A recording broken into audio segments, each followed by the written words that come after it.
இன்னைக்கு என்னமா கத்திரிக்காய் சாம்பாரா? சாம்பார். கத்திரிக்காய் சாம்பார். பொரியல் என்ன பண்ணிருக்கீங்க? முட்டைகோசு, கேரட் பீன்ஸ். வேற அப்பளத்துக்கு?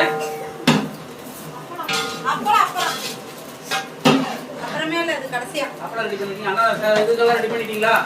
அரிசி எல்லாம் எடுத்து வச்சிட்டீங்களா? எல்லாம் ரெடியா இருக்கு. அடுத்து உலை கொதிக்குது. உலை கொதிக்குது. சாப்பாடு அரிசி எடுத்து வைங்க. அரிசி எத்தனை மணி போடுறீங்க? 12 படி. 2 மணி போதுமா? போட்டுக்கலாம். நீங்க நிறைய வந்தா 10 பேர் போதுமா? மறுபடியும் போட்டுக்கலாம். பக்தர்கள் வந்தாங்கன்னா 10 பேர் போகுது. போட்டுக்கலாம். சரி, சந்தோஷம். திருநீலகண்டேஸ்வரர் ஆலய பக்தர்களுக்காக